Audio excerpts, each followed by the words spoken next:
જય માતાજી।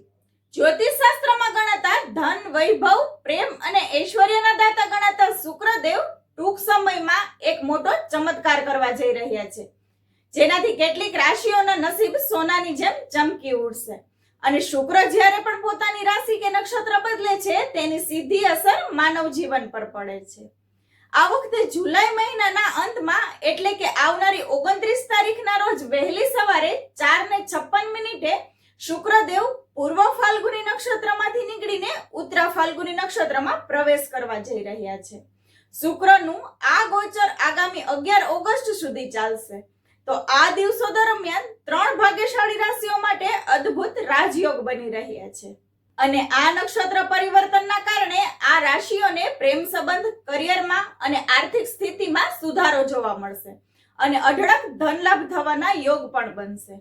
તો ચાલો જાણીએ ભાગ્યશાળી રાશિ વિશે। એ પહેલા કમેન્ટમાં જય માતાજી લખી દેજો અને આ વિડીયોને આ રાશિના જાતકો સુધી જરૂરથી શેર કરજો। પહેલું છે વૃષભ રાશિના સ્વામી પોતે જ શુક્રદેવ છે, તેથી જ શુક્રનું આ પરિવર્તન તમારા માટે અત્યંત શુભ અને ફળદાયી રહેશે। અને જો તમે વ્યાપાર કરો છો તો આ સમયે તમને કોઈ મોટી ડીલ થઈ શકે છે, જે તમારા બિઝનેસને નવી ઊંચાઈ પર લઈ જઈ શકે છે। નોકરી કરતા લોકોને નવી જવાબદારીઓ અને પ્રમોશન મળવાના પણ યોગ બની શકે છે અને લાંબા સમયથી ચાલી રહેલી આર્થિક તંગી અને પરિવાર તરફથી પણ સાથ તમને સહકાર મળશે।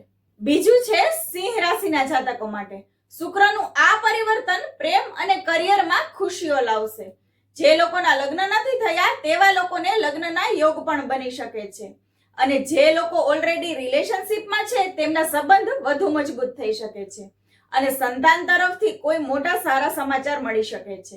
અને નોકરી કરતા લોકો માટે આ સમય ખૂબ જ લાભદાયી રહેવાનો છે અને પ્રમોશનના મજબૂત યોગ બની રહ્યા છે। અને ત્રીજી છે મકર રાશિ। શુક્રનું ઉત્તરા ફાલ્ગુની નક્ષત્રમાં જવું અઢળક લાભ થવાના સંકેત છે।